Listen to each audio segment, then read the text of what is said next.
రవితేజ నటించిన eagle cinema Sankranti బరి నుంచి తప్పుకోనుందా అంటే అవుననే అంటున్నాయి సినీ వర్గాలు. ఆ వివరాలేంటో ఇప్పుడు మనం తెలుసుకుందాం. సంక్రాంతి అంటేనే సినిమాల సీజన్. పెద్ద పండుగకు పదుల సంఖ్యలో సినిమాలు రిలీజ్ అవుతూనే ఉంటాయి. ఇక ఈసారి సంక్రాంతికి కూడా బాక్సాఫీస్ దగ్గర భారీ పోటీ ఉండనుంది. సంక్రాంతికి సూపర్ స్టార్ మహేష్ బాబు గుంటూరు కారం సినిమాతో ప్రేక్షకులను అలరించడానికి రెడీ అవుతున్నారు. త్రివిక్రమ్ కాంబినేషన్ లో ఈ సినిమా వస్తుండటంతో ఈ సినిమాపై భారీ అంచనాలు నెలకొన్నాయి. మహేష్ సినిమాతో పాటు మరికొంతమంది సినిమాలు కూడా ఈ సంక్రాంతికి సందడి చేయనున్నాయి. గుంటూరు కారం సినిమాతో పాటు వెంకటేష్ నటించిన సైంధవ్, నాగార్జున నటించిన నాసామిరంగా, తేజ నటించిన హనుమాన్, రవితేజ నటించిన ఈగల్ సినిమాలు పోటీలో ఉన్నాయి. అయితే ఈ పోటీలో కొన్ని సినిమాలకు థియేటర్స్ దొరకడం కష్టంగా కనిపిస్తుంది.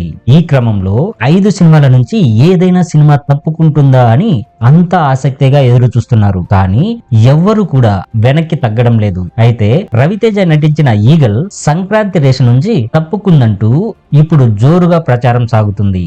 వరుస ఫ్లాపులతో సతమతమవుతున్న రవితేజ ఈగల్ సినిమాపై భారీ అంచనాలను పెట్టుకున్నాడు. ధమాకా సినిమా తర్వాత రవితేజ సినిమాలన్నీ డిజాస్టర్ అవుతున్నాయి. ఇక ఇప్పుడు ఈగల్ సినిమాతో ప్రేక్షకుల ముందుకు రానున్నాడు.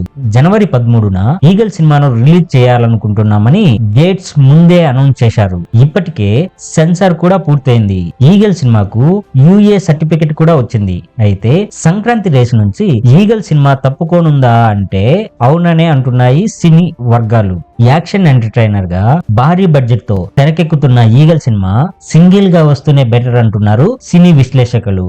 ఇంతవరకు రిలీజ్ వాయిదాపై చిత్ర యూనిట్ ఎలాంటి క్లారిటీ ఇవ్వలేదు. త్వరలోనే దీనిపై పూర్తి అప్డేట్ వచ్చే అవకాశం ఉందని టాక్.